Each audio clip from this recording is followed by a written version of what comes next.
Good evening, ladies and gentlemen, and thank you for taking the time to complete that survey. It's very, very important to our achieving our goals. My name is Fred Ryan. I'm the Chief of Police here in Arlington, and I'll be the moderator for tonight's forum. I want to thank everybody, the students, parents, faculty, and town officials for coming out tonight for this important event. I'd like to recognize a few officials who are here tonight. Kathleen Bodie, who's our distinguished school superintendent. Kathleen is here in the audience in the back. Thank you for being here, Kathleen. And Selectwoman Annie LaCourte, who's been unwavering in her commitment to the Arlington Youth Health and Safety Coalition over the past few years. This is our third annual forum. And as I was walking around the room here tonight before we got started chatting with some of the students, I think it's important to revisit who we are and what we do. The forum was established, as I said, about 3 years ago following a tragedy here in Arlington where we lost one of our own. And as I and the town manager and members of the Board of Selectmen and the school superintendent sat around and not only grieved the loss of one of our own, we talked about how do we challenge a culture in a community that could be unknowingly contributing to an environment where children are making risky decisions. And we work with Cindy Bouvier and others, and hence, under the great leadership of Christine Sharkey, our Director of Health and Human Services, we began the coalition. We were loosely structured, unfunded, and had a number of challenges getting up and running. And as a result of the hard work of Christine and all the other members of the coalition who are here tonight, we now are funded through the Drug-Free Communities grant program, as well as an earmark in the Massachusetts state budget. I mentioned the coalition and its members. Our members are made up of community stakeholders, town officials, and school officials, many of whom are here tonight. And I'm going to ask the coalition to stand so that everybody can recognize who you are and congratulate you for the work you do. Please join me in congratulating them. Thank you. You know, when you speak with school officials and town officials and parents who are on the forum and a local attorney, the last thing anybody needs is another meeting on monthly meeting. But these people show up, work hard, and have really been driven in our goal to alter the culture of Arlington when it comes to substance abuse. Just briefly, our format tonight will be the parent survey, which many of you have completed. I encourage you to complete that if you haven't already during the night, and leave it either in one of the boxes or with one of our members of the coalition who are collecting those. We'll have our feature presentation tonight, and you know, we're really blessed and lucky to have two folks that have traveled from the Pacific Northwest, Seattle and Portland, to come to address us tonight. And you know, I was talking to the children in the back of the room who didn't know what the coalition was, and I said, by the end of tonight, you'll know what the coalition is after hearing our guest speakers. And I'll introduce those folks in a moment for our feature presentation. And then after our feature presentation, we'll have a group of panelists made up of members of the coalition who really want to hear your questions and hear your advice. We've done a lot of work. We've hired a director of the coalition, who I'll introduce in a moment. But we need to get feedback from you all, not only via the survey instrument, but through your questions and suggestions here tonight on what we can be doing to positively alter the culture in Arlington. With that, I'd like to introduce Colleen Lejeune. Colleen is our coalition director. Now, if you take a group of town officials, school officials, and parents and try to focus their energy, that's a full-time job in itself, because we all have ideas about what we should be doing and how we should be focusing our energies. But Colleen was hired to sort of lead us and get us all rowing that canoe in the same direction. And she's been with us about 4 months now, give or take, and her work has been extraordinary. I shouldn't say she helped plan this event tonight. She took the direction of the coalition and put this program together. So with that, I'd like to introduce Colleen and ask her to say a few words. Thank you, Colleen.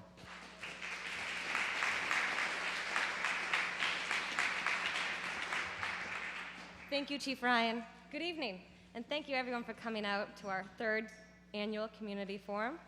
Let me just say it's been a real honor to be working alongside these dedicated and hardworking community members. And I'd like to thank all of the coalition members and the volunteers for helping to organize tonight's event. I would also like to thank the Volkmans for coming to Arlington to share their story. As Chief Ryan mentioned, the coalition was recently awarded state and federal grant funding. With this funding, we will be able to implement more programs aimed at reducing youth access to alcohol, tobacco, marijuana, and other drugs.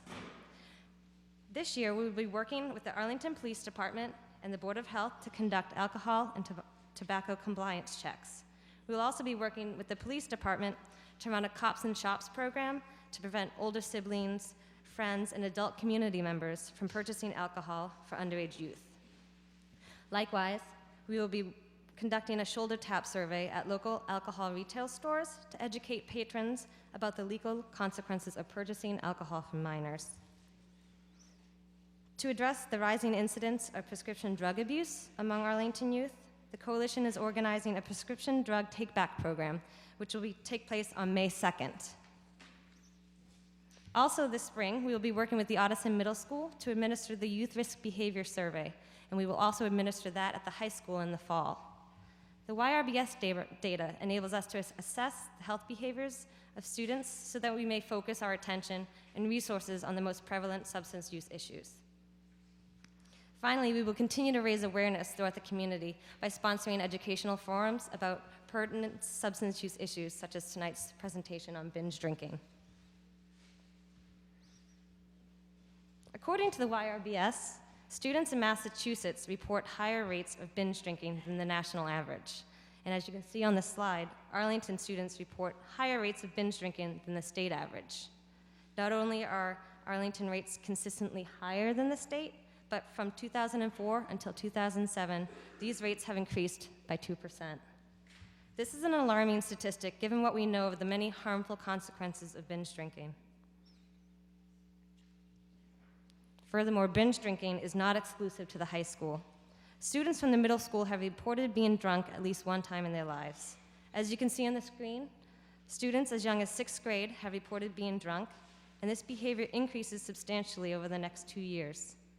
Again, this is of great concern, given that we know that heavy drinking at such early ages increases the risk of problem drinking or alcoholism later in life.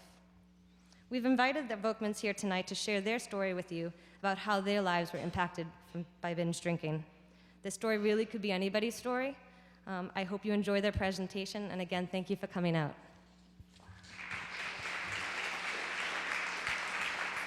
Thank you, Colleen, and thank you for all the good work that you do. You know, during the past few months as we planned this event, you may recall, I think we've lost 2 or maybe 3 students in Massachusetts, not far from here, in communities that are in the upper scale in terms of socioeconomics. It's not immune to communities such as Arlington.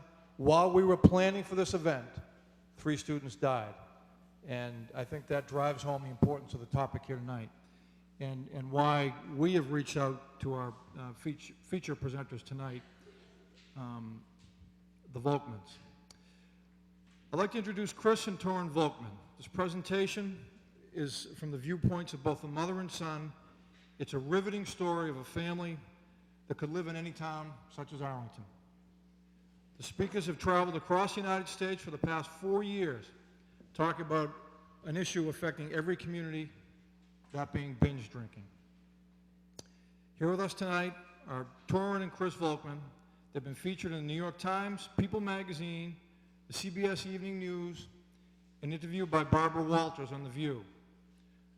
The son and mom will talk about from binge drinking to blackout and everything that comes in between. Please join me in welcoming the Volkmans.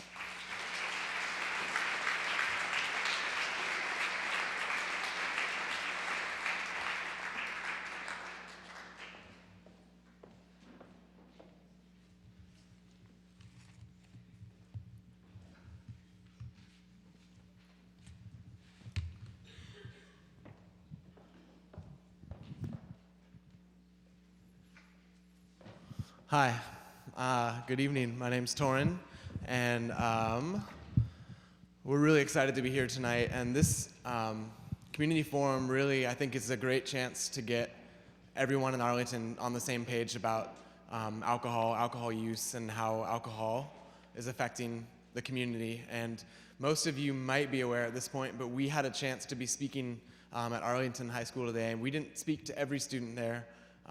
But I think we got a good cross-section of the student body, and we had a really good chance to do what we're going to do tonight, which is share our experiences. And we are not professionals by any means. Really what we are is just one family that came up with our own experiences and figured out, probably a little too late, how serious of an issue alcohol or binge drinking can be. And I see that there's a pretty good portion of youth here in the audience tonight, so I'm going to speak to the youth more, I think, and my mom can speak to the parents, and I think both can gather what they want from both sides of our stories.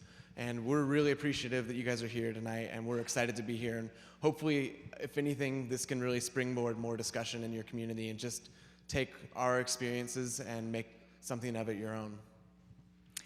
I'm Chris, and I'm Torin's mom. I'm here tonight to talk about what it was like being the parent that was in the dark a lot of the time, and how it affected me, how it affected my husband, our family, and other people in our community. And thank you so much for inviting us. It's really a pleasure to be here. We're enjoying ourselves a lot. You know, alcohol is really a hard subject to talk about. In fact, across the nation, I noticed you had some statistics from your own town here in Arlington. Across the nation, 1 out of 5 sixth graders is drinking alcohol, but only 5% of sixth graders' parents think it's their kid drinking. So just the fact that you've come out here tonight to discuss this issue shows a great openness on your part. 2/3 of 12th graders across the U.S. are drinking, but only 41% of 12th grade parents think that their kids are drinking.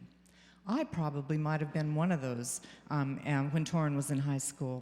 Let's look at the alcohol culture across the nation. First of all, since we're talking about alcohol, it's interesting to notice that 1/3 of adults in the United States choose not to drink alcohol at all. And a lot of people are under the impression that just everybody drinks, but it's not true. 1/3 of our population doesn't. Quite a few high school kids are heavy drinkers, 1/3 of them. Adults over the age of 14, or people over the age of 14, are drinking quite a bit of alcohol, 2.5 gallons a year. And 20% of people who sample alcohol become alcohol dependent. So you can look in this room tonight and you can think, wow, 20% of people who sample, that's quite a few. I wonder if it's possible to change that statistic in the United States. I wonder. Well, we're going to talk about that tonight, and we're going to use our family as an example. It might not look at all like your family, but that's great because you can go home and say, you know those Volkmans? They don't have a clue. And immediately you're talking about alcohol in your community and with your family. So use us as an example, and we're really happy to be here tonight and open up the discussion. I can say growing up that I felt like I had everything in the right place, and that, you know, looking back, maybe there was the recipe for a really good outcome, and maybe there was eventually, maybe not, depends on how you look at things. But I had supportive parents. I had 2 older brothers that I really looked up to, and I think I mentioned this to the students today, that I learned the hard way that it doesn't really matter sometimes what family we come from or how many puppies we have or whatever it is. Any one of us is eligible to have problems with drugs and alcohol if we start making those decisions. And race and ethnicity don't even necessarily matter. Socioeconomic standing, whether our parents are together or divorced. If anyone, especially at a young age, we start choosing to make those decisions, we are all eligible to have those problems. Drugs and alcohol issues don't discriminate at all. And I think for me, when I was growing up, I felt like no matter what I did, I was kind of going to be okay because, you know, I had loving parents and good older brothers. And this picture right here is actually me in 6th grade with my brothers, and I'm wearing a DARE t-shirt, a proud graduate, and, you know, a lot of the information that came at me either bounced off or didn't seem to apply, especially at that age. And I still wasn't even considering drinking yet at that age. Yes, it is interesting to see Torrin in his DARE t-shirt, and the average age of the first drink for boys in the United States is age 11 and age 13 for girls. So a lot of times we look at our kids as a parent and we think, oh, they're so young, they're so cute, they're so innocent. But statistically, it's never too early to start talking about alcohol in our families. And why is it so hard? You know, when Torrin was in high school, I wanted to talk to him about alcohol, and he started getting into trouble. And at first, I thought, well, this is probably just a phase. I'll talk to him, but he's going to get over it, you know. And then when he got into trouble more, I was thinking, boy, if I start talking about this and asking my friends what they're doing, they're going to say, well, you must not be a very good mom, or my husband must not be a very good dad, or Torrin must be a spoiled, rotten kid. I think I'm not going to talk about this too much. Kept it quiet. And then when he was in more trouble, I thought, where can I get help? My community's small. Who can I trust to talk to? I didn't know. And for these reasons, I think in our culture, a lot of times, something that's right out in front of us, like the elephant in the room, becomes hidden away, and we forget or don't talk about alcohol because it's so awkward. Torrin started drinking when he was around age 14 or 15. And you'll notice he's holding a bottle in this picture. It has a big 40 on it. We're going to talk about 40s later. But he was busted by the police. I'm from near Seattle, lots of woods and forests and lakes. He was at a party with about 14 guys, and he told my husband and I that they were all drinking and he wasn't. You know, that's kind of interesting because when we say that at the high school, we usually don't get too much comment, but the parents usually kind of chuckle. You know, that's another thing that's hard about parenting and alcohol. There isn't just one right answer, and it's hard to know. And sometimes we're not getting the whole truth from our kids. Well, my husband and I were very suspicious that we weren't getting the whole truth here. So we told Torrin, we don't want you drinking, you're not 21. It's illegal, for one thing. We talked about other things. We also gave Torrin some consequences, like you might give your kids at that age, and we thought we'd handled it pretty well as a family. Well, about a month later, my husband and I went to a concert in Seattle, came back late at night, and found Torrin in our kitchen, so intoxicated he couldn't stand up. He had come in by his curfew, but intoxicated. I was saying, where were you? What were you doing? The usual things that a mother does. My husband got out the video camera and started videotaping Torrin. I said, what are you doing? And he says, well, I'm going to videotape Torrin. I think he might be blacked out. Well, I had no idea what a blackout is. I said, what do you mean blacked out? He's talking to me. I don't understand. Well, the next morning, Torrin was blacked out. We had kept him beside us, asleep on the floor by our bed all night. My husband is a physician, and he manages airways for a living. And we did not know what Torrin had been drinking. He wanted to keep an eye on him. But Torrin didn't remember what had happened the night before. Well, I was so depressed, and I'm a journal writer, so I went to my journal and I wrote, the power of helplessness it can overtake, knowing that all you've done for 15 years wasn't enough preparation for a few hours of bad decisions, and knowing there remains a whole lifetime to do more damage, more destruction to oneself. That is helplessness. But at that time, I didn't know I had about 9 more years of journal writing ahead of me. I can guarantee with those first few issues and arrests, I never planned on any of those things happening. And I don't think anyone plans on having problems. And I know even before I ever started drinking, I was aware that my oldest brother had drank. I was aware of certain friends that had drank. And I just didn't understand why anybody would when I was in like 6th grade. By the time I got to high school, I was a 3-sport athlete and really involved in a lot of different sports and getting good grades, and also into music and skateboarding and all these different things. And I felt like there wasn't really one single way for me to be labeled or categorized. And then that curiosity set in, and my, I guess, desire to experiment and indulge, I was, with the right type of people or the wrong type of people, depending on how you look at it. And I started, the first few weekends where I went out and drank, and within another few months, I was in a whole new league, a whole new category, and I was one of the drinking kids, one of the kids that was smoking pot. And, right away, instantaneously, there were consequences. I was kicked off a team, I was arrested, I was in trouble with my parents, and somehow those things didn't matter to me enough. I always planned more and more that I would go back to drinking. I was gonna not get caught again. And that's where my priorities slowly changed. And the thing that mattered to me most by the end of my freshman year was drinking and using drugs. And it only continued. As the next few years went on, I got kicked off 3 or 4 more sports teams, despite signing athletic codes that said I wasn't to use or drink, and if I was caught, I'd be kicked off the team. And every time I was kicked off, I told my parents, I told coaches, my teammates, my friends, I'm sorry, it won't happen again. But every time what was going through my head was, I won't get caught again, I won't let this happen. But I never once thought, maybe I have a problem with alcohol. That didn't ever dawn on me. It just seemed like something that I was supposed to be doing. Another big warning sign for me was that I was blacking out. And in high school, to me, that didn't seem like that big of a deal. It didn't happen all the time, but it did happen enough for me to know that it was in the realm of possibility if I was drinking. And whenever it happened, I just kind of wrote it off and said, well, it's just part of the deal. It's not that big of a problem. And of course, I wasn't going to tell anybody or my parents. But one of the things I didn't understand was, and a lot of people don't, is that there's a difference when somebody blacks out and when somebody's passed out. Somebody, when they're blacked out, they've drank enough alcohol that part of their brain shuts down and it stops forming new memories. Somebody could drive a car or be arrested, get in a fight or use an ATM or say things they don't mean and just not remember any of it. To me, that didn't seem like that big of a deal, but somebody that's blacking out, that's a huge warning sign that they might be at risk for problem drinking down the line or alcoholism.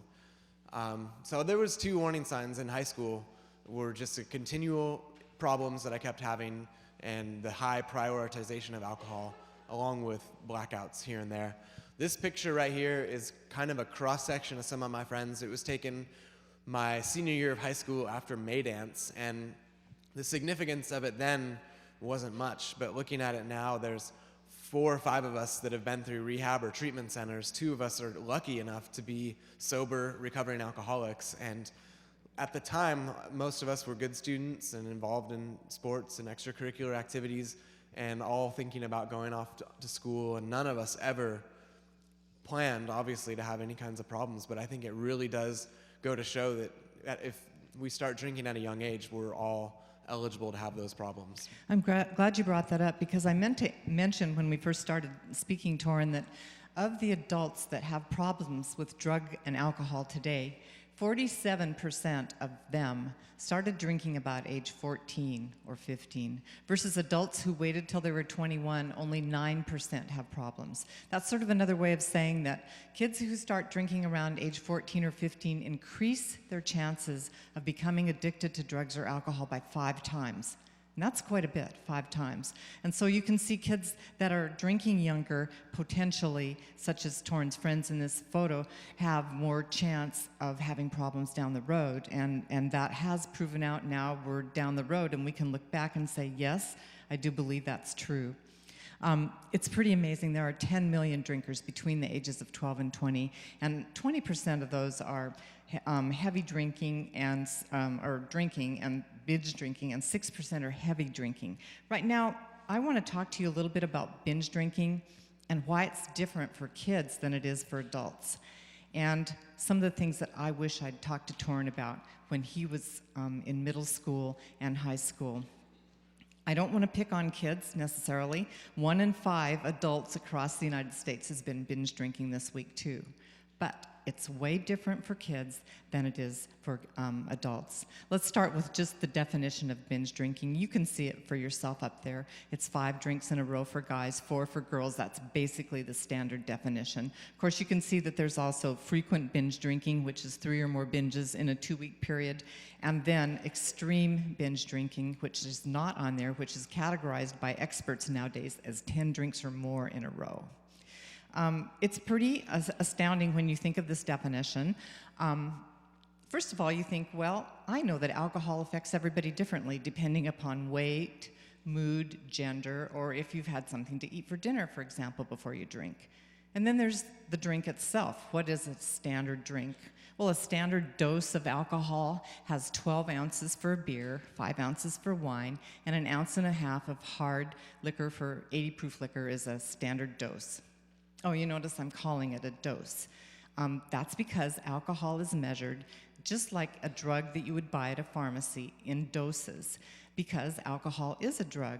And a lot of times we forget to think of alcohol that way. Not only is alcohol a drug, but it is a toxin or a poison. So, interestingly enough, one of the most popular beverages in the United States is a poison, and people that are drinking it, well, that's what they have chosen to drink. It's an odd way of looking at it, isn't it? Researchers have looked at underage drinkers and found that most of them will overpour their drinks. In other words, if they say, I had 2 drinks, they might have actually 4 or 5 standard doses of alcohol instead of 2 standard doses, which would be 2 drinks. Now, you remember the 40s that Torrin was holding earlier in the picture. Those are malt liquors. They're a higher percentage of alcohol, and there's 40 ounces in 1 drink. So if a youth says, well, I only had 2 beers, and they were 40s, they have actually had 8 standard doses of alcohol. Therefore, when you look at this definition of binge drinking, you can say, well, it's pretty subjective, isn't it? So I prefer to call binge drinking just plain drinking to get drunk. And the thing that is we should consider as parents is that 45% of high school kids across the nation are drinking, but of those 45%, 65% are binge drinking. Now, here's what to consider about binge drinking. The research today has come in that the adolescent brain is much more vulnerable to damage from alcohol than the adult brain. And even some researchers say by 1 time of binge drinking, damage can happen. Why is this? Well, the adolescent brain is growing faster at this time of life than at any other time except when a person is a baby. And you all know how rapidly a baby can change and how we're advised not to drink when we're pregnant. That's so we don't damage the child. The second time, adolescence. And unfortunately for we parents, adolescence goes from about age 11 to guess how long for the brain? For the brain, to age 20 for boys, or 20 for girls, 23 for boys. A huge time that it's vulnerable to damage. And I didn't realize that when Torrin was growing up. Let's look at this slide here. The slide that's more purple, it begins with the brain at age 5. It goes up to about age 20. Where it's purple, the brain, the prefrontal cortex, the nerves have become more protected and myelinated, almost like the protection on a lamp cord, a rubber protection on the lamp cord. Before this time, if the brain is doused over and over with a toxin or a poison or a strong drug like alcohol, it's damaged. For instance, me, I'm really old, so my brain's the purple one up there. If I started drinking today, and maybe I've never had a drop in my life, it might take me about 15 years to really damage my brain because I have a mature brain. But with an adolescent, the brain is not yet mature. In as little time as 5 to 15 months, an adolescent can become addicted or alcoholic because the brain is not protected.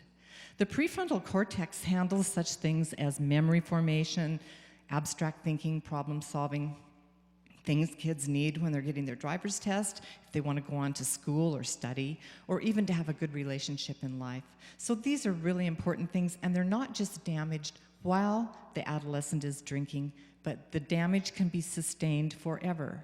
You know how people say that a lot of times alcoholics have difficulty with relationships and have trouble getting along with people? It's probably because the prefrontal cortex part of the brain has been damaged, and that's the part that perceives emotion. And if you cannot perceive emotion by looking at someone's face when you're talking to them, then it's difficult to have a good relationship. So this is something I wish I would have talked to Torrin about with his drinking. A lot of people say with kids, well, that's all well and good, but there's always the car crashes and drinking and driving. And that's what you mostly hear in schools, and as a parent, what I used to talk to my kids a lot about, don't drink and drive. And even what people talk to we adults about, we're all aware of those things. But there's a lot of other things to consider. Look at this chart. All of these other areas are affected by youth consumption of alcohol. These are behaviors and consequences of drinking. Just take, for example, attending class. It goes from 8% for a non-binge drinker up to 61% for missing class. Now look at any other behavior on that chart and see how it can change. Something that's not on there, young girls that drink 5 drinks or more in a girl, 5 drinks or more in a row, have a chance of increasing physical assault by 9 times. And 90% of the cases of acquaintance rape involve alcohol. So right there, you have something that can affect your community of Arlington, even if it is not your child drinking. And it's something for all of us to think about as a health issue with our kids with binge drinking. There's one other thing that I have to bring up about binge drinking, and that's something that is hard to change. Each of us came into this room tonight with a certain color of eyes that we got from our parents. And before I go on to that, I forgot this slide. For those of you that might have kids going to college or in school, someplace far away from home, the highest risk time is during the fall of the freshman year for a college male especially. So that's something for parents to be aware of as you're moving through. Anyway, we've talked about the brain, we've talked about doses of alcohol, and we've talked about behavioral consequences that are more than just car crashes. But the last thing I have to bring up about binge drinking is the thing that you can't change. And I started talking about the color of people's eyes. We can't change that, at least not yet. They'll probably find a way. We can change the color of our hair, we can do all this other stuff, but not the color of our eyes. Well, that's genetic, and we get that from our parents. The other thing we might get from our parents is a predisposition to have trouble with drugs and alcohol down the road. If you have a child who has 2 close family members who've had trouble with drugs or alcohol, say, for example, a mother and a grandmother, that child has 4 times the chance of having the same problem themselves. If you have a child that has 2 close family members, not just 1, but 2. Did I say 2 earlier, Torn? Okay, I meant to say 1.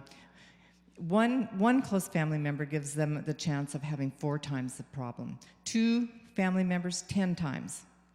10 times is a huge increase. And what do we do with that information in our families? We talk about it so that kids are aware. Remember the statistic I gave you that said that kids that wait until they're 21 to drink as an adult only have 9% chance of having a trouble with drugs and alcohol? Well, if it's like our family has that. We have more than 2 family members in our family with trouble. So that would be a great thing to talk about with our kids to prepare them, and maybe they would choose never ever to drink alcohol on that advice, or maybe they would choose at least to wait until they're 21, until their brain is mature. And this is all information that we can talk about with our families in a very scientific, almost detached way. Something to think about, and these are all things that I wished I would have talked about with Torrin.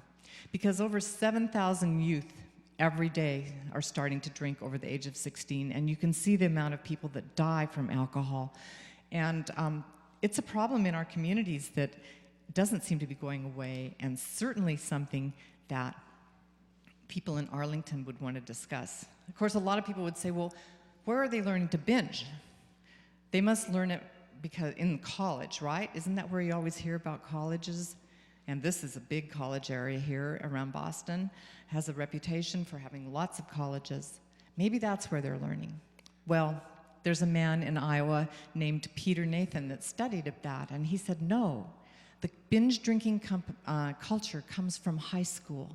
And he said there's a few reasons, and one of the reasons is that many parents consider alcohol to be a benign substance.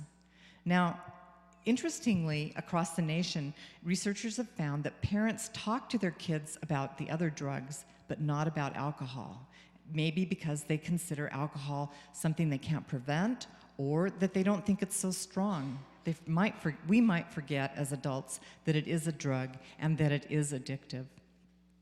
There's one other thing that people mention to me sometimes when Torn and I are talking, and that is, well, what can we do at home? How are our kids learning this? And I'm thinking, well, look at the Volkman house. Okay, a lot of times we would have parties, and we would clean up the house, and we'd get flowers and maybe good food, candles. And of course, I would have my husband vacuum because he's really good at that. You know, if my husband were vacuuming, the kids always knew it was a special occasion because that's one thing that he was great at. But the fact of the matter is, oftentimes we would serve alcohol at those occasions too. And little children are walking around the house learning from us as parents. And maybe they might see us with a drink in our hand, but did we talk to them about our personal drinking plans if we do drink in our homes? How much? That we drink, we eat before we drink, maybe we have a drink of water between every beverage, and maybe we know what our limit is.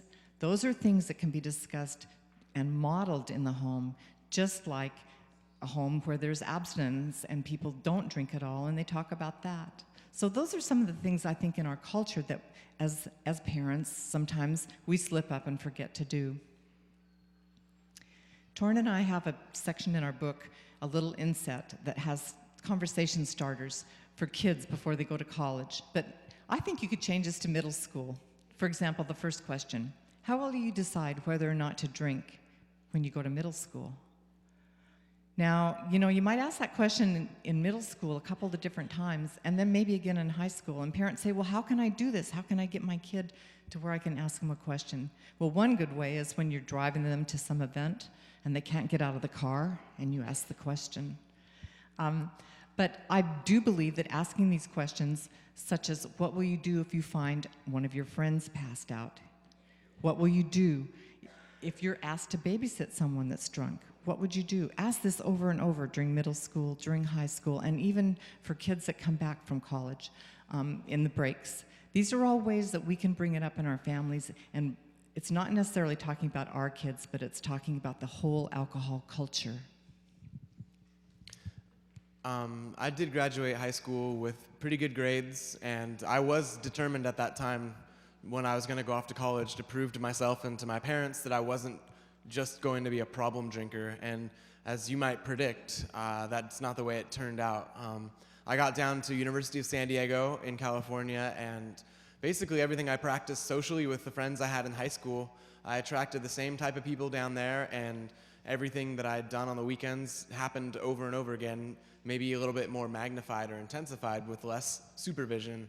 And I immediately found myself in the same patterns, with the same problems, with the same excuses, trying to back myself out of corners and trying to figure out how to, seem like things were normal. And I had all kinds of fines and penalties that I was paying, and had to go to 3 different first, second, and third offenders meetings where I spoke to counselors, and I had to take an assessment. And by the end of the year, my freshman year, I'd been kicked out of one part of the dorms and sent to another, and was, falling into the exact same traps that I had fallen into in high school. And I wasn't tired of it yet, but it was getting harder and harder for me to figure out how to make the same excuses over and over again. By the end of the year, the resident director sat me down, and he oversaw all of dorm life and all of the RAs, and he basically just said to me, Torrin, I think you have a serious problem with drinking, and you need to figure out why you are in college and what your motivations are for you to come back here, because this is not working out the way it is. Something needs to change. He told me that I was not allowed to live on campus that next year, and that for me to return the following year, I needed to go to 10 AA meetings over the summer, and I needed to learn about what alcoholism was and what I might be up against for the rest of my life. And I remember just feeling a little bit appalled that he would think he knew me that well. He had never been to a party with me. He'd only seen me in trouble for the reasons that, didn't apply to anything that he would know about. That's the way I felt. So it was a shock to me. That summer, I went back to Washington State, and I went to my first AA meeting. And I went down into a church and sat in the basement, and I sat in a folding chair in a circle with all these other people. And I remember looking around and just thinking, this is not my scene. These people are way older than me, and I could not possibly suffer from the same issues that they might have. And I listened to each of them speak, and eventually it came to my turn. And I raised my hand, and I said, my name's Torrin. I'm an alcoholic, because that's what everyone else was saying. And then I divulged that I was in trouble in college, and that I'd blacked out plenty of times, that I'd been arrested a bunch in high school, kicked off this and that, all these different teams. But I also was very happy to point out, but my life's going fine. You know, I have plenty of friends, I'm doing well in college, and everything's going just the way I want it. And aside from that, I can start and stop drinking anytime, and there's no issue. So I don't really think that I have all of these issues. And you know, that's kind of where I left it. At the end of the meeting, a bunch of them came up to me, and they were really, really nice, and they shook my hand, and they said, "Torrin, welcome home. We're so glad you're here." And I remember just looking at them like they were crazy, and I just felt like, why are they doing this? And one of them said to me, you know, "Torrin, you're 19 years old. You are so lucky. If you can cut alcohol out of your life right now, it can be amazing. You can do whatever you want with your life." And I remember just kind of looking back at him, just being like, okay, whatever.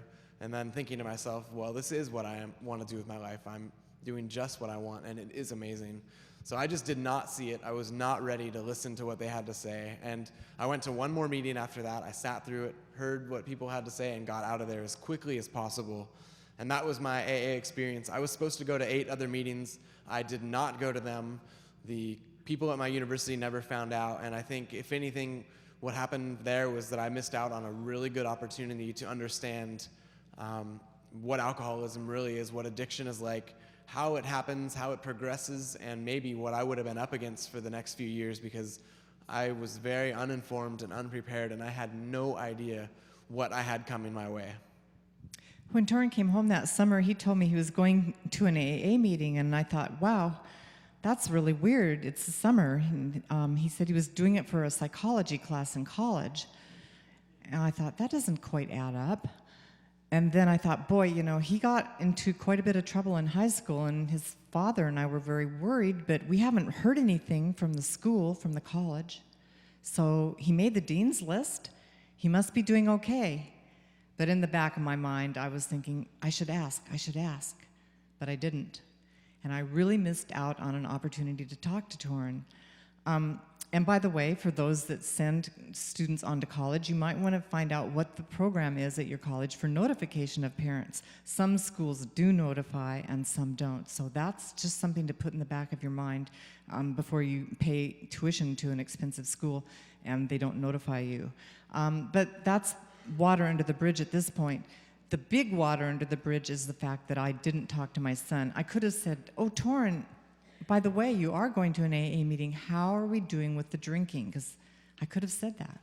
But I think I was afraid almost to hear what he would have told me in the back of my mind. And I missed a chance to talk with Torrin, and I'm happy that you are here tonight talking about this subject with friends, with your extended family, with your immediate family, and even with strangers like Torrin and I, because that is how we're going to change this culture. Let me give you another example. We had a 50-year-old woman read our book for her book group, and she passed it on to her mother, who was 80. The 80-year-old mother read it, and she said, as soon as she finished it, she called her daughter, and she said, "I read that book that you gave me, From Binge to Blackout, and I've got a confession to make." Her daughter said, "What?" And she said, "Well, my sister died of alcoholism. I've never told you this before." And the woman said, "Mom, why didn't you tell me?" And she said, "Because I learned that you shouldn't talk bad about your family." Well, immediately, the 50-year-old mother called her kids to her, and she said, "You guys," and they were about 17 and 18, she says, "I just talked to Grandma. She told me her sister died of alcoholism. I had no idea those genetics were in our family, and I want you to think of this because I know you're starting to make decisions about alcohol now." Quick discussion, over and done with. And that's the kind of discussion I could have had with Torrin when he came home from college at that point in our life. Well, I hadn't learned my lesson at all going to those AA meetings, and I had decided for myself that I was going to go and do whatever I wanted. And I lived across the street from campus that year and collected a lot of cans and empties, and that's kind of a good representation for what my life was turning into in a lot of ways.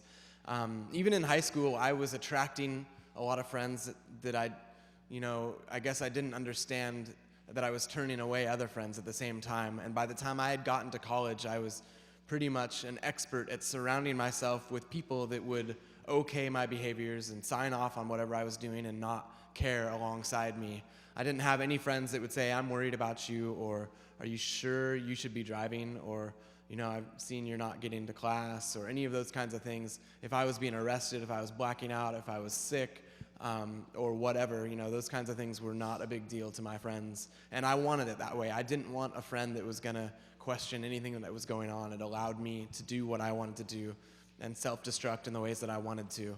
Of course, at the time, all I thought of it was, this is fun and this is how I want to be.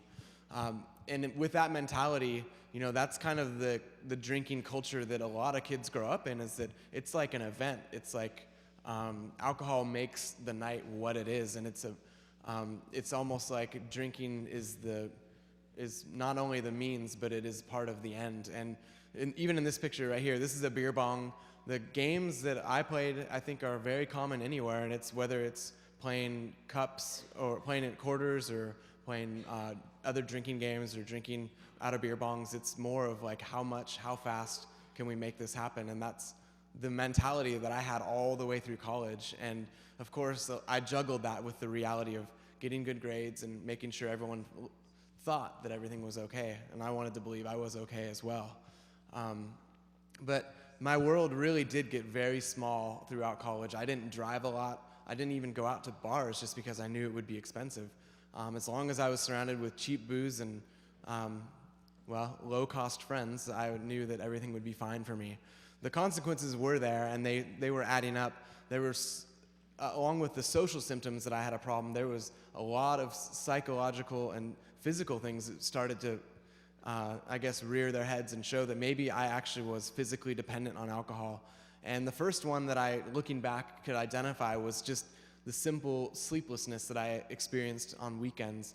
After drinking Thursday night, Friday night, Saturday night, when I'd go to bed on a Sunday night, I could lay in bed for 3, 4, 5, 6 hours sometimes until the early morning and not be asleep at all. And I would be anxious, wake up after finally sleeping a little bit, with sweats and shakes, anxiety, paranoia, whatever it was. And really, it made going to class on Monday and Tuesday often really, really challenging. And being a psychology major, you'd think I would be able to identify these things, but that was the last thing I wanted to do. I wanted to think, well, if you're drinking a lot and you're not eating well, of course you feel sick and off balance. But going into the end of school, I was a full-blown alcoholic, just trying to get my degree. And from there, I believed that, I could move on and things would be different. I was a 22-year-old graduate, and I wasn't sure what I wanted to do with my life. I applied to the Peace Corps about the same time that I was graduating, and that was my next move. And I killed some time, a few months, and made it into the Peace Corps. And that's when I really had this mental idea that I was going to change everything. I was going to start over. I was with 30 new volunteers, all out of college, all in their early 20s, and none of them knew my drinking history or the arrests I'd had or any of that. And I had a chance to really reinvent myself as a social, responsible drinker, which I actually was thinking seemed like a good idea for once. And within about 3 months, it all unraveled. I was in training and living with different families, learning Spanish and doing all these other things. And whenever I was around alcohol, I either white-knuckled it, stared at one drink for the whole night to prove to myself that I didn't have to drink, or I would relax, let loose, and have 3 or 4 drinks that would turn into 3 or 4 more, which would turn into 3 or 4 more, and end up blacking out, waking up with sweats, shakes, and the whole cycle. And I was completely baffled and not aware that what the real problem was. And that 4th month in Paraguay, I was living in my own community, and for the first time, I think, desperate enough to get honest with myself. And I wrote in my journal, and this is what became chapter 4 in the book. And I'm going to read just an excerpt. This was exactly a year after college graduation. I would have been 23. And this is just something I wrote in my journal. A long night of drinking used to make me tired. Now it makes me stay up and shake. I'm an alcoholic. I guess drinking like an alcoholic for about 8 or 9 years was part of the problem. But I thought the problem with being an alcoholic was that you just drank a lot. I did that just fine and things were great. No one ever said, dude, you're going to start losing your money, your memory, and above all, your longevity and tolerance, as if just being super drunk every night weren't enough. When you stop a mean bender, you're going to be a fevering, shaky, paranoid half-wit for a day or two who can't think, sleep, relax, or eat until withdrawals are over. That page in my dare book must have been ripped out. The problem isn't controlling my urge to drink, it's what happens to me now when I do. What was once all benefit and reward now seems to be packaged with much more unpredictability. I now have a harder time controlling how much I drink and how drunk I get. Even more disturbing are the terrible physical reactions depending on the amount of alcohol I consumed and my eventual detox. This is the big problem. During detox, inside the unsettled body, a nervous and sometimes nauseous sense begins, an anxiety and almost a fear, like being too alone. You see yourself and everything differently, like a sudden collapse of the stock market in your brain, and every single nerve ending throughout your body wants to turn inside out and puke out some unidentifiable pain or itch. You sweat, and you sweat increasingly when you let unreasonable thoughts trick you into feeling like whatever you are thinking must be true. Like, for example, this is normal, this will never end, I deserve this, or maybe another drink will solve the problem. The very first time I ever heard those words, I couldn't believe it was my son that had written them. It was like, he's detoxing like that, and I didn't even know it. I was really horrified. My husband was horrified, and Torrin's two brothers couldn't believe it either. Of course, I had to go right away to my journal, and I made a list. This is a list that I put in there, things I would change, things I would have done differently. And I'm not going to go over every one of those things with you. I'm going to go over two of them. I'm going to go over with number 1 on the list, seeing or learning about our son intoxicated and not signing up for professional counseling.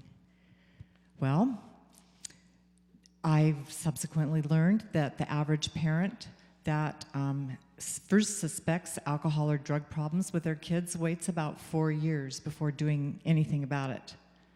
4 years, let's see, that's not so long, is it? Oh, wait a minute. Remember what we talked about the adolescent brain? 5 to 15 months for damage? 4 years is a heck of a long time. So right there, that's something that I would do differently. But I have a confession to make. When I really made this list in my journal, under every one of those 1, 2, 3, 4, 5, 6s, I wrote the reason why I hadn't done it. I always had a reason, some excuse, and sometimes there were pretty good ones of why I hadn't done that thing. So I'm going to skip right down to number 7, repeating over and over again any of the above mistakes and trying to rationalize it. And that's where I think, parenting is so hard. But a lot of times if we realize that we're repeating something over and over again, it probably is something that we want to change. In our book, Torrin and I have a lot of topics. He read to you a little bit of one of his chapters. Our chapters are always separate, so if somebody wants to read it and maybe not hear my voice, they can read the story and just read Torrin's chapters, or they could intersperse it with ours. And there's a lot we're not going to talk about tonight in our story that would make this talk go on way too long, that you may be interested in reading. And you can get your books from your library. They have them at the high school in their library, or tonight out here, we'd be glad to sign one, or at Amazon.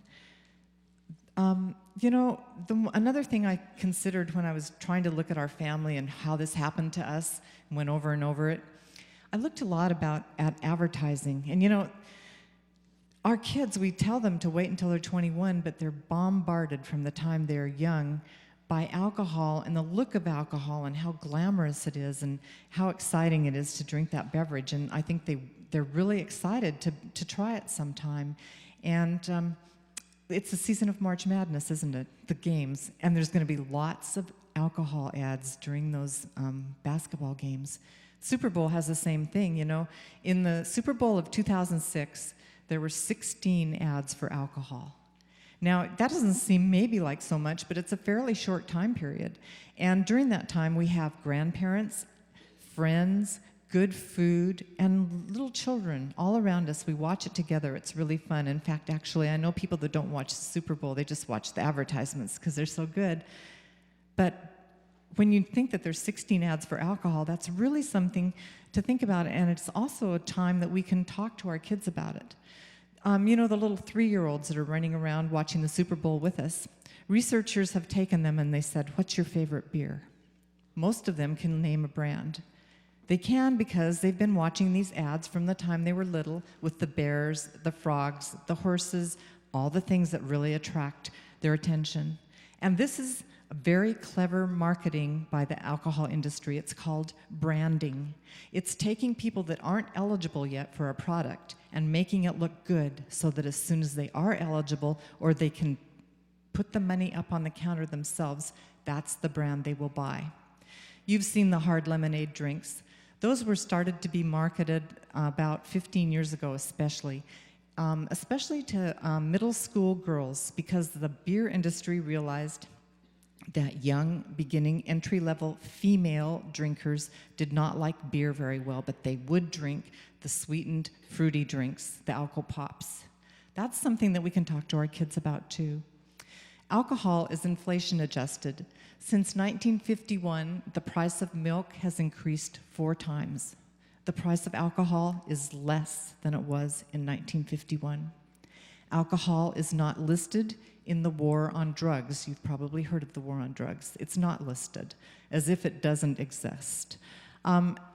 There are the new alcohol energy health drinks that are being marketed now, and many attorneys general in the United States are coming out against these drinks because actually they mask the effects of alcohol, and they're dangerous. They combine caffeine and alcohol. These are all things that as parents and consumers we need to talk about. And all of you youth that are in here tonight, you are very intelligent, and I'm sure you realize it too. So maybe you need to educate your parents on this. I'm not sure which way we're going on this. But the fact is that the alcohol kills 6 times more youth than all the other drugs combined. You take cocaine, marijuana, meth, heroin, ecstasy, any other drug you can think of, put that all in a big pile, and alcohol is still killing 6 times more of our youth. Experts say today that if alcohol were just invented right now, it would probably be available only by prescription because it is a very potent drug. Now, we know that alcohol is not going away, and I'm not advocating for that. But what I am advocating for is for us to look at it differently, especially in regards to our adolescents whose brains are so fragile at this age. It's a lot different. I can definitely say that when I was in Paraguay, after I'd written that journal entry, I didn't really realize that alcohol was affecting me the way it was. I didn't realize that it was a drug. I didn't realize that I was addicted to it. I was just trying to control it and become a normal consumer of alcohol, and that was not working. After that journal entry, I lasted probably about 4 more months in South America in my own community, and every single time I went out with the plan to drink, I told myself that I was going to limit my drinks or not drink at all because I was tired of blacking out. I was tired of withdrawals. Sometimes I could go 2 or 3 weeks and not drink at all, and that's another confusing thing. That alcoholism isn't always just somebody needing to drink all the time. It's an on and off thing, and that would give me the feeling like, oh, I got it this time. I haven't drank in 2 or 3 weeks. I'll be okay, and then I'd go right back out and do the exact same thing again. And in the end, my final send-off, so to speak, was right at the start of my birthday, and it lasted about 4 days through an all-volunteer conference where I was supposed to be doing a bunch of great things to take back to my community. I ended up ditching out on half the conference and drinking and doing a bunch of things that I really, in my heart, didn't want to be doing, and it was all compromised by my need to just feel okay with alcohol. And I realized it at the time that I was just totally off track and finally fed up enough and scared enough to say I need help. And what I did was just went to the medical center in Asuncion in the capital city, and I just talked to a nurse and said, I need help. I don't know what's going on. I think I have a problem. And she kind of led me through the next few steps.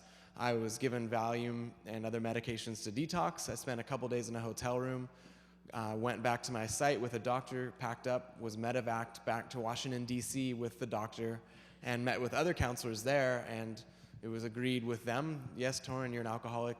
Here are your options. You can leave the Peace Corps, or you can leave the Peace Corps and go into treatment. And that was what I was faced with, losing my Peace Corps position and going into rehab. And I was not sure what to do. I was obviously devastated, but for the first time in my life, I felt a sense of freedom. I felt a sense of that maybe there was help there, and maybe I could actually change. And I just didn't understand what any of it meant. I went into rehab. I told my parents. I sent home a big writing of all the stuff that I'd written in my journal, and I learned there, that I was an alcoholic and that I always would be, no matter what. After 30 days of rehab, I went to Florida to live in a halfway house, and that's where I continued my recovery. I had no idea what I was doing. All I knew was that I just needed to not drink one day at a time. I stayed in that halfway house for 6 months and continued just to learn, going to 12-step meetings and just taking the next right step and working with other people that had been through the same problems I had. And my life did get better. It was scary a lot of the times, but I also realized that if I didn't drink, then I could wake up the next day and not wonder what happened and be totally okay with myself. And that's when I really started writing more and more about my own issues with alcohol. And my goal, and my mom's goals, I think were different in the book, but my goal was really to make it easy for someone else to identify their problem and to maybe explain how somebody goes from an experimenter or just a hard drinker to an actual addict, to an actual alcoholic, how that happens. And I also started going out at times to bars. I moved to New York City and playing music, and I started realizing I can do anything I want and just not drink and not use drugs. I can like the same music, have the same interests, and I've started to feel this sense that life would be way better this way. It just took me that time to heal and understand that I just don't have to drink and I can do anything. I think kids, a lot of times, youth, don't realize how much we do all love you and care for you, and we do. And sometimes it might not even be your parents, it might be some other adult in the community or somebody you don't even know that really cares about you.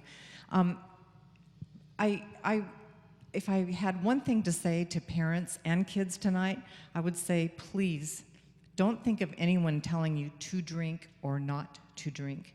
Make the decision yourself and make it based upon a health issue, not a moral issue. It is totally a health issue. You know, when I had my 3 kids, one of them I had in a hospital, and I had a roommate in the hospital. This was 30-some years ago. My roommate smoked, and I had my baby right in the room with me.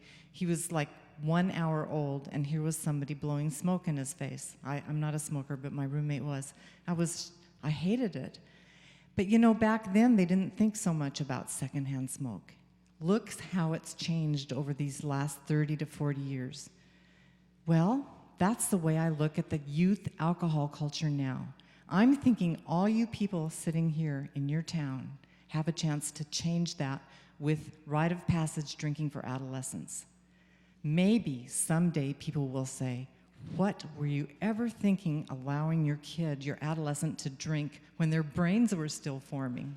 The same as we look at smoke today. I really do believe that can change. And people oftentimes say to me, but wait a minute, what if we take away their keys and we know they're all safe in our house? Isn't that a good thing for us to do as parents because it's making them safer? Well, I say, boy, now I know I have all this information about genetics, I have this information about the adolescent brain, and I saw that big chart with all the consequences, not just car crashes, but there's so many more. No, I can't serve. I can't serve my kid, and I can't serve anyone else's kids. And in fact, 96% of parents across the U.S. don't approve of someone else serving their kids. Oh, wait a minute, somebody says to me, they raise their hand and they say, Chris, what about we did it, and look, we're community leaders now. We lead our community, nothing happened to us. See, it can be done. And I say, well, you know, we have so much new information now. And a long time ago, we actually believed the world was flat, didn't we? And then we got some new information. So those are my answers when people ask me those questions. I think that you as parents and you as youth too can have a lot of influence on your community here. You have more power than you know about, and you can use it by talking about all these things that we've talked about tonight. Informing other parents, informing other communities, and not perceiving adolescent drinking as a normal rite of passage issue. Remember that alcohol is not a benign substance. That's one of the main things I'm thinking of. Put it into the same classification with every other drug. It's something to be considered very carefully. And access to drinking alcohol, easy access, is one of the principal factors. You know, a lot of people said to me, well, I used to say, well, I'm not going to lock my alcohol up in my home. I trust my kids. And I do love them, and I did love them, but they were taking my alcohol from my garage. And so if you want to be safe, my suggestion now, déjà vu, is get it out of the house if you have adolescents or middle schoolers, or lock it up like you would a gun. Because why should I be the one providing to my kids or my friends' kids, even when I don't mean to provide to them? So that's something to really think about. There's a great website called don'tserveteens.gov. If you go home tonight and tomorrow you wake up and you think, let's see now, what I want to say this to my neighbor, but I don't know how to say it, go to that website. It gives you all the language for talking about a lot of the things that we've talked about tonight. It's a great website. And lastly, people say to me, well, so tell me 5 or 6 things to do. So here are the 5 or 6 things that I think can help. And every child is different and every family is different. But one, make a plan about alcohol with your kid. Alcohol, specifically alcohol. Model appropriate drinking behavior in the family, like I talked about tonight. And talk about it often, not just one time, but often at different stages. Talk about the dangers of alcohol abuse like we did tonight, genetics and the brain behaviors. Promote activities with your kids. Cut off access to alcohol. I went over that. And 6, intervene early.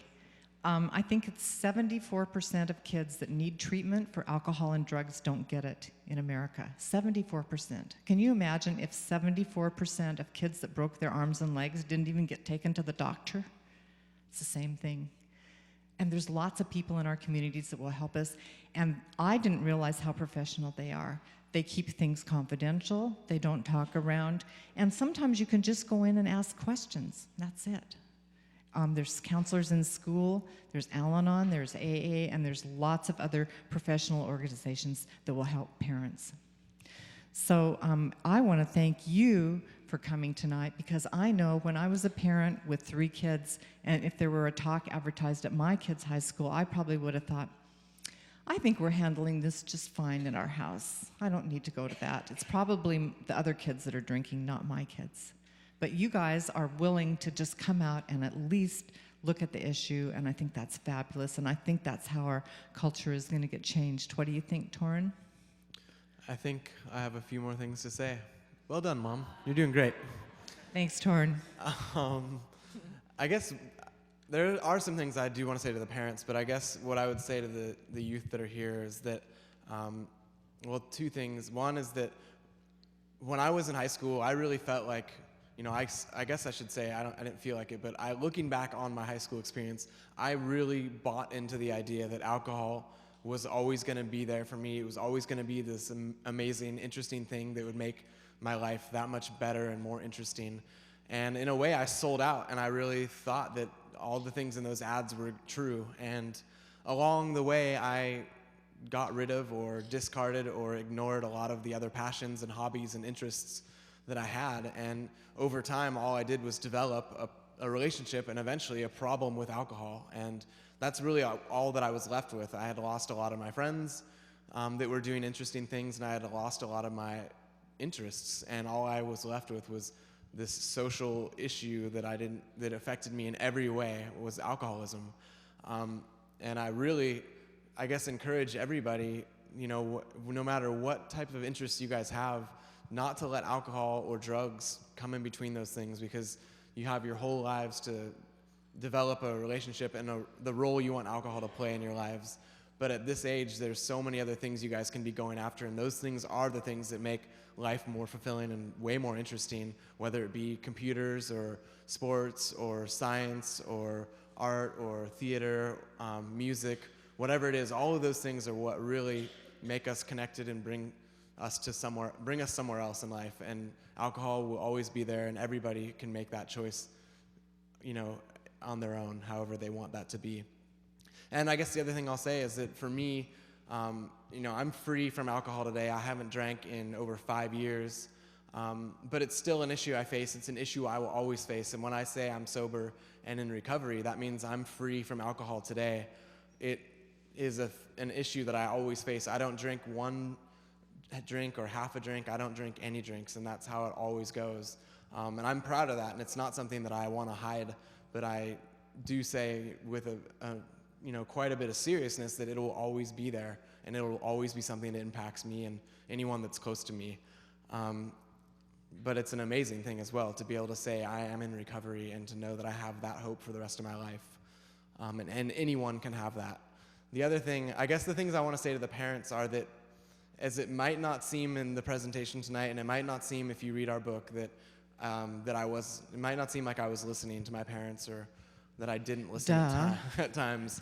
But the truth is I was listening, and as many people know and professionals will say, parents are the most listened to resource that kids have, and we might not want to act like it, but it's true. Everyone listens to their parents. And I'm going to point out 3 things that were brought up in conversation between my mom and dad and just say what those meant to me at the time. And the first one was very simple. I had been out drinking the night before. I was home for the summer between college years, and I had slept in. My mom and dad, they woke me up, and they're just like, Torrin, shouldn't you be at work today? What's going on? If you're not at work and you've been out drinking the night before, that's a huge red flag. That's a major warning sign. You might have an alcohol problem if that's what's going on. And I was like, okay, whatever, great, thank you. And then I went off to work that day, and I thought about it for the rest of the day. Like, do I have an alcohol problem just because I slept in? And I wanted to think, I don't think so. But I also thought, well, this doesn't happen very often, and maybe it's happening more because I'm a little more out of control, or whatever it was. I chalked that up as, okay, that's what an alcohol problem could mean. Somebody that alcohol interferes with their life, whatever. And I said, I don't want that. I don't want that. Another thing that came up maybe that same summer is my mom told me about a family friend, how their son, who I knew was a few years older than me, had been sent home from college because he was having alcoholic seizures after weekends of drinking. And this is about the same time that I was starting to notice sweats and shakes, and I started thinking to myself, wow, so that's something that can happen? Like, that's an actual consequence? And then I was, I hope that's not me. I have shakes and weird things going on, but no, that can't be me. And it was one more little warning sign and one more real, tangible example of an outcome from drinking too much or drinking heavily at a young age. And it stuck out, and I thought again to myself, I don't want that to happen to me. I'm not going to let that be me. The other example that my mom and dad told me about was they were high school sweethearts, and they would go to their high school reunions, and one of them, their most recent one, they had come home from around that same time, and they were telling me, oh, it's so great to be there, and then it's also so sad because every time you go back, there's always a few more that are struggling with alcohol, talking about their most recent divorce, or they're falling on the dance floor, or inappropriately hitting on people. And, I was just kind of sitting there being like, geez, like, okay, baggage, like, all right, and I didn't really know what to say. I just kind of couldn't relate to that.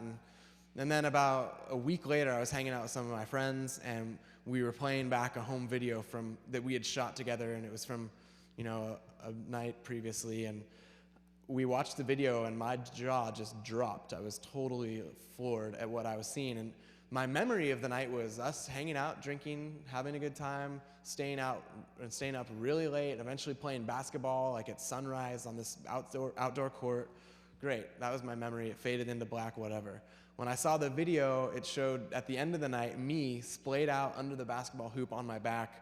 The kids were rolling the basketball to me and laughing, and I was sitting there throwing the ball up at the hoop, having no idea what was going on, and I was just that guy. And it was all fun and games to them, but watching the video, I was totally affected and shocked and just like, whoa, is that me? And it scared me, and it started making me think, is that who I am when I drink? And then I also kind of connected the dots a little further. Is that going to be me at my high school reunion? Is that how I'm going to be like with my family? Is that who I'm going to be when I'm drinking years down the road? And I just thought one more time, like, that's what an alcoholic could be. That's what alcoholism is. And I think those types of things can be brought to kids' attention, can be talked about. It could be mentioning a family member or mentioning something that they see on TV and say, that's not accurate. That's not how alcoholism is. That's not an addict. Or that is an addict. They don't have to be a bum on the streets. An addict or an alcoholic is anyone. It can be you. It can be me. I think that kind of real talk with tangible examples of what symptoms of addiction really look like in our world today are things that can be brought out at any time, and kids do listen. And I just hope that everybody takes from this tonight that it should be something that people don't shy away from, that they feel comfortable talking about, even if it does, conjure up feelings that we are afraid to have. For the most part, I've learned so much about this, and I've become very comfortable with it. Sometimes I don't realize how comfortable we actually are compared to some, but we are so thankful you guys are here. At this point, I think we have time to do a Q&A for a little bit. After the Q&A, we'll be available to sign books. Torrin, I think we're going to have a panel, remember? Yeah. Yeah. So there's going to be 4 coalition members. Yeah, if we could invite our panelists to step forward, and we should Thank you. congratulate. Thank you.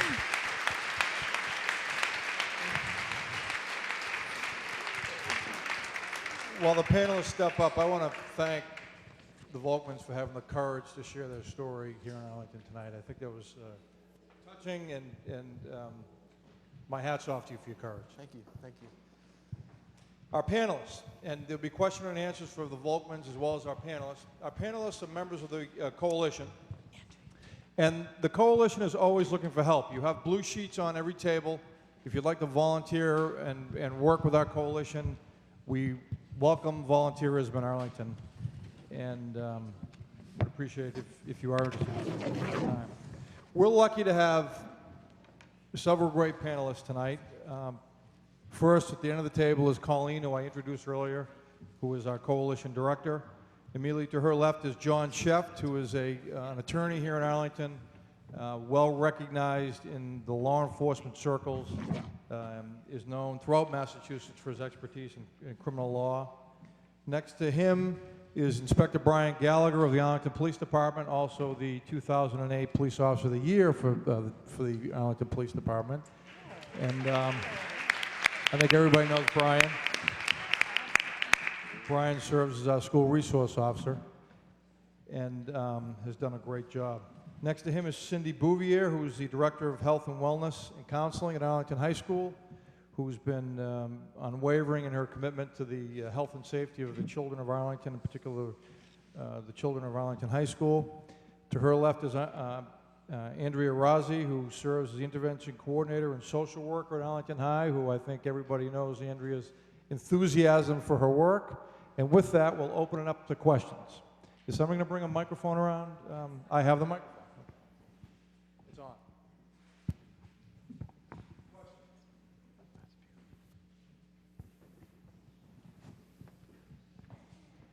Maybe I could start.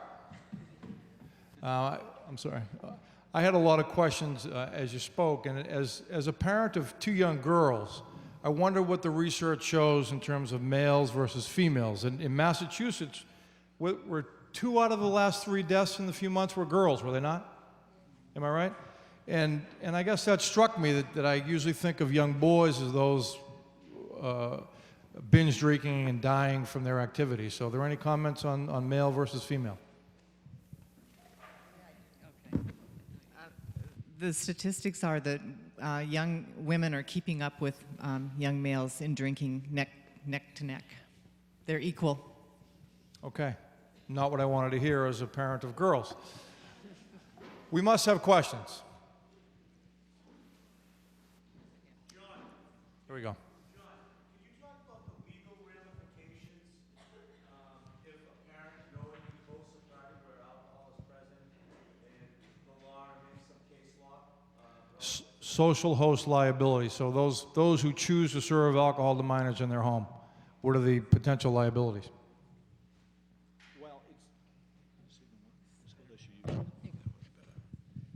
Well, it's so hard to follow that. That was really terrific. And I think the one thing I'd say before I get into the law is just very quickly, the law is so limited in what it can do. And I think a lot of times people come to lawyers and they think that we solve problems, and we really don't. But at the end of the day, it's important to at least be aware of there is a bottom line illegality. And one of the things that's changed in Massachusetts, and not that long ago, and I'll give you the short answer, is it used to be that you could host a party at your home. And you could have other people, and people would have prom parties and graduation parties. And that really changed in 2000. Now it's called furnishing. And 2 things the law says. Number 1, you cannot give alcohol in your home to anybody else except for your own children. That's the law. Now, what a lot of parents said is, well, I don't want kids to drink at my house, but what can I do? They had a party, they brought the alcohol onto my property.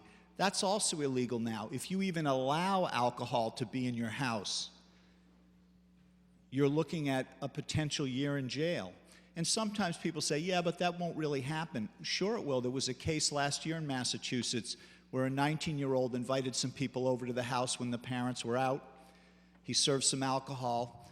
These were 17-year-olds. They left. They ended up hitting a young boy and his girlfriend, 16, 17. The girlfriend died. The young boy was crippled, and the host ended up going to jail for a year. So that's really the short story. Gone are the days when you could sort of laugh it off and, hey, it's my property, I can do what I want.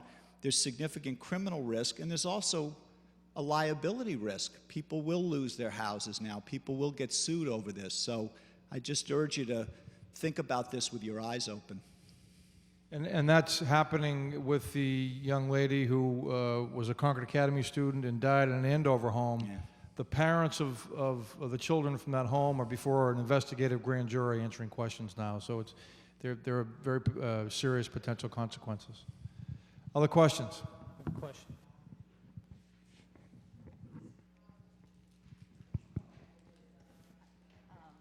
I was just wondering about when you're talking about blacking out and also the effects of alcohol on the teenage brain, the things like the memory formation and abstract thinking and so on. Is that stuff irreversible, or is it permanent damage that's happening, or does it come back? If you stop drinking, I guess would be. I think it depends on what type of damage. I'm definitely not a neurologist or an expert in that, but there's a lot of research that's found that says some of that stuff is irreversible, and damage to the memory, damage to perception of emotion, those types of things can be permanent. One of the types of damage that I like to focus on when we talk about teens being damaged, irreparable damage to the brain, is not necessarily in the way that we normally think, but more about how the how the brain processes alcohol, sort of like metabolizes it, and that's kind of what sets one up for addiction. It changes the way the brain's wiring actually handles alcohol, and eventually it's irreparable, and that's what causes the addict to always be an addict, the alcoholic to always be an alcoholic. So there's different ways that the brain can be damaged. I think after 5 to 7 years of abstinence from alcohol, there's a lot of plasticity in the brain, and there's a lot of those things that can come back in terms of brain function. But the addiction and the disposition for addiction, once that physiological change has occurred, it can't change back. Sounds like a neurologist. He's been studying. We have another question in the back corner?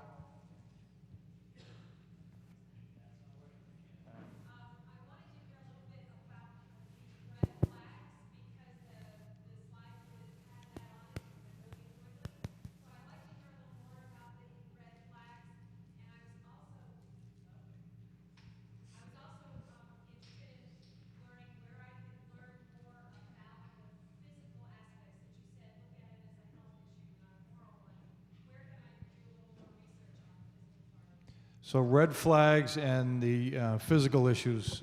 Maybe Cindy?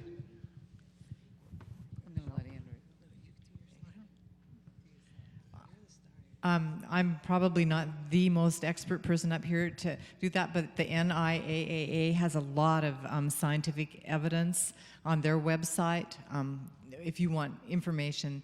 And I can put up the red flag slide again if I were down there and the screen were up. But the red flags a lot are when somebody is repeating over and over again an action that is causing trouble, such as Torrin, where he was getting kicked off of teams. That's one of the red flags. Another red flag can be coming home from school late, or you don't know where your kid is. You can read a lot of those red flags in any current literature.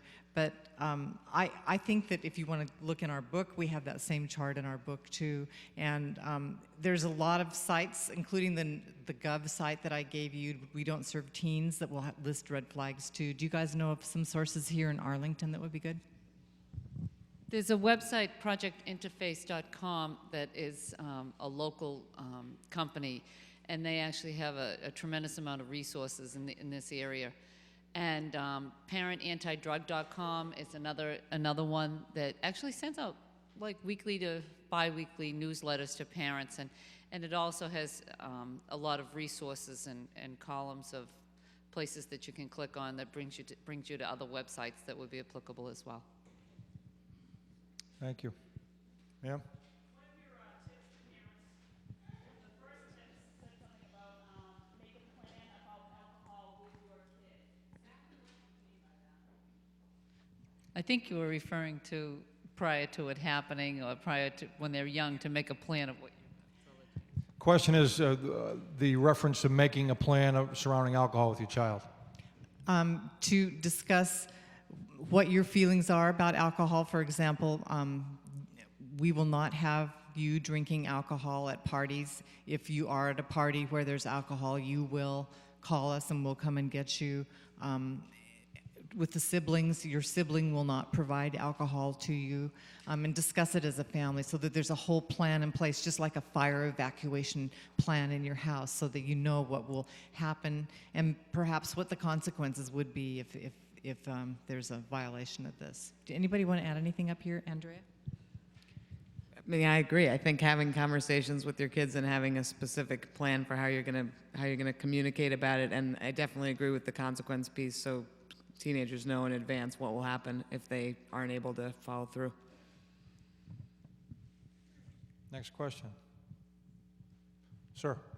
Yeah, for Brian, what trends or changes are you seeing in the schools that encourage you, and which ones concern you? I think probably the most encouraging sign and trend that I've seen at the school so far is nights like this. And the fact that it's not just the police department who's looking out for the welfare of your children. It's not just your teachers or your principals or your guidance counselors. It really is a community effort here. We get together monthly, and the programs and the initiatives and the decisions that get made for the children of Arlington have a ton of forethought and a lot of backing. And these types of things are really important, and I think it's great that we can try and get it out there, because a lot of people can communicate okay with their kids. They think they know what their kids are doing. They think their kids get okay grades, but you need some guidance. People need help. And I think that this group and this open discussion and this type of a forum is really a big part of that. And I would add a real empowering school superintendent, town manager, school committee, and board of selectmen that have really gotten behind the coalition concept. The thing that I think's been most encouraging, and this is my second year in my job at the high school, and I've found that this year more students and parents have called me and expressed concern about other kids. I'm not necessarily requesting that everyone call and tell me who they're worried about, but I've been particularly impressed about teenagers coming and saying, I don't quite know how to say this but I'm scared about my friend. And some of them have then, with me, spoken to the other kid or given me permission to talk with the other kid. And that's actually been a really helpful way to intervene with some of the students, because people take it a lot more seriously when it's their friend or someone in the community than a teacher or one of the adults working with them. So I've been really impressed that people, and also students have come to me themselves and asked for help. Have said, I heard about this class you have, or I heard about the after-school program. Can I come be part of it? So I think that people are really beginning to talk about it more and asking for help. Other questions? Right here. How do you outreach your community more and starting fundraisers to get the awareness out? Colleen, our coalition director, maybe you could. Well, we try to raise awareness. The high school has had parent forums throughout the year. We have the community forum on a yearly basis. We work together as a community. We have a new community service organizer who will get out there and try to engage local businesses and youth organizations and other key stakeholders in the community to get involved. and to work with teens and to work with the coalition. And actually, we have several members of our newly formed youth council here, and the youth council are members from the high school who are working on some really great initiatives to provide healthy alternatives to youth substance use. If any of the youth council members are still here and you want to stand up, I think we should recognize them for their great ideas, and I know that they've been working really hard and are hopefully going to have a program this spring, an alternative to substance use, and they'll be working with their peers and hopefully doing some marketing around alternatives to use. Thank you. Question in the corner? If a friend's drinking, how's a good way to convince them to stop? Torrin.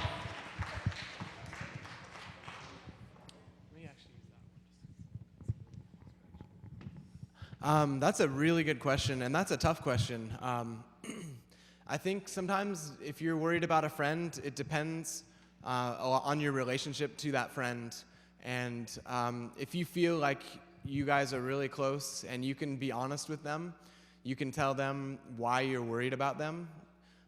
If you know they're drinking for sure and maybe you haven't seen it, but you've heard about what's happening, you can say, these are the reasons that I'm worried about you. You could also use an example and say, do you use some of the scientific data that is out there and say, look, there's real reasons for us not to be drinking at our age. You could make a comparison to an infant that's still developing and their brain's still developing and say, our brains are still developing too, and this could affect you and change the way you think for the rest of your life. And it could, you could talk about addiction and how it starts at an early age, what the risks are.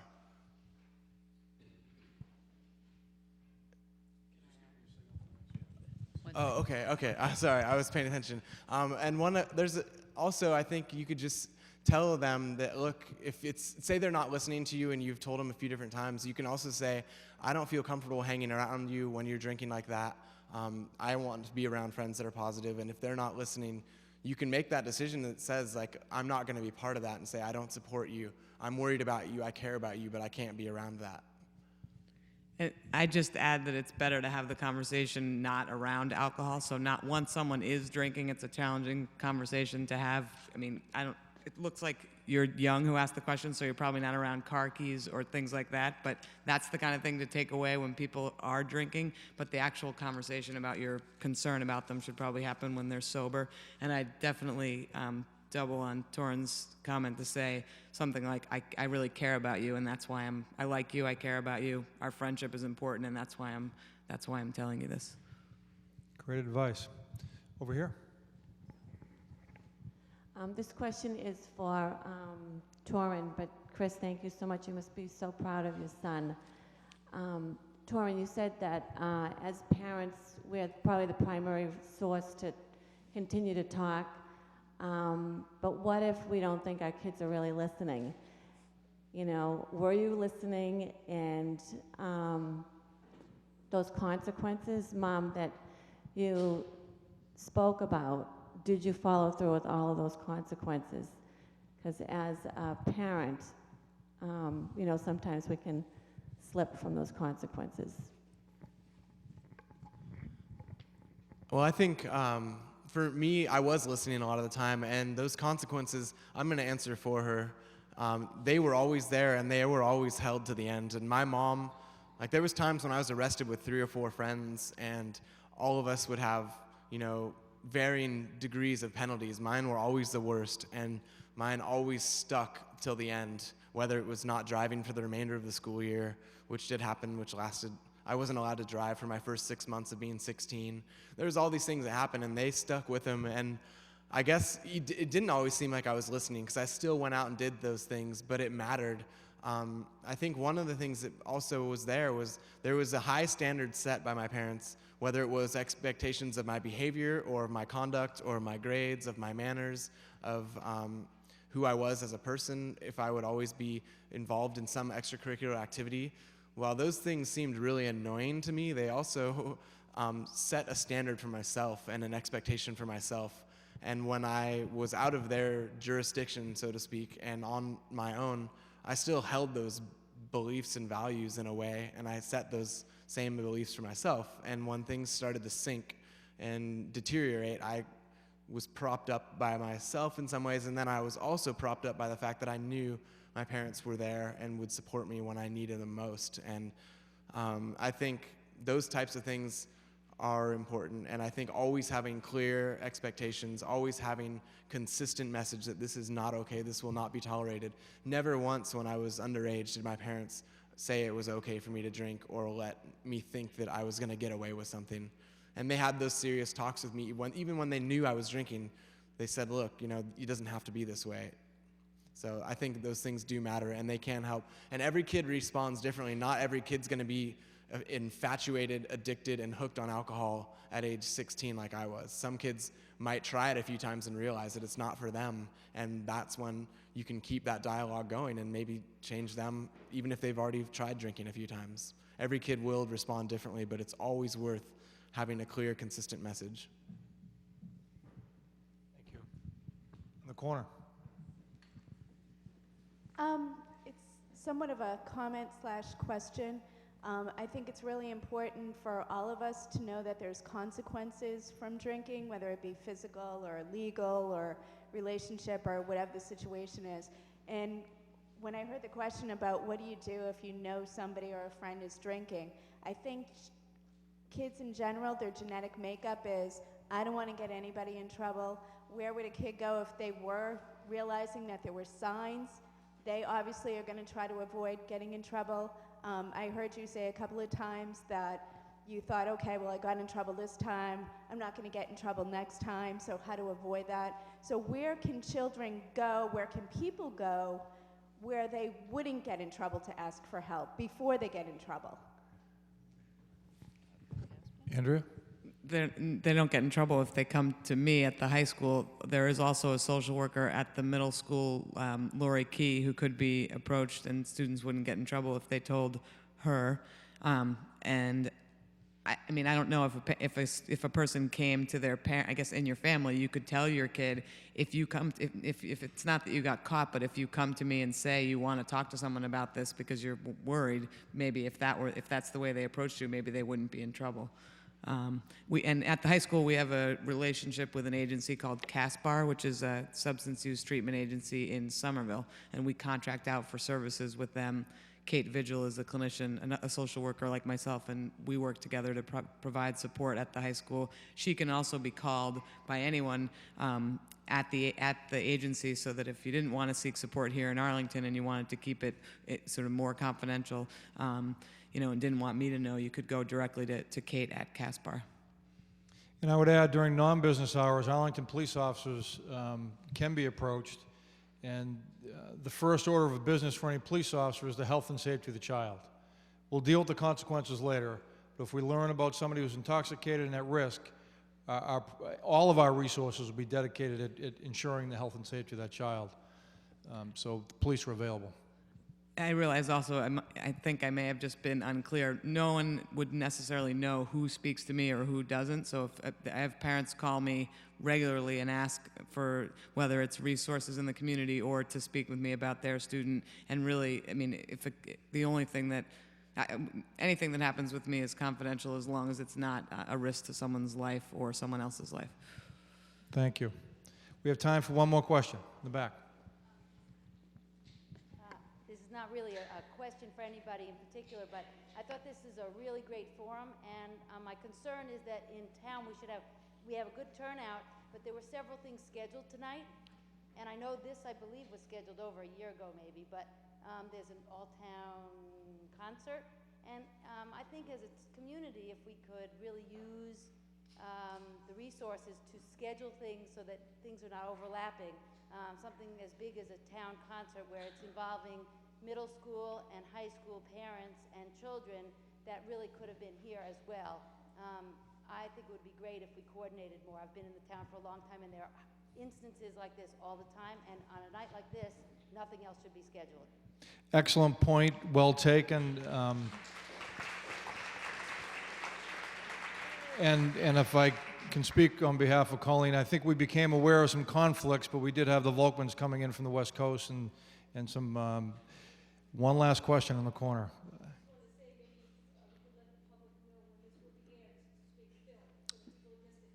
Right. It is being filmed. I don't know if it'll be rebroadcast, but we'll work on that, Colleen, and get that information out for when this is scheduled to be rebroadcast. And to your point on your opinion that this was a helpful event, we will be circulating surveys and evaluations for the event itself. So aside from the questionnaire the parents had, we're going to ask you to take the time to fill out a survey. Please join me in thanking the panelists and the Volkmans.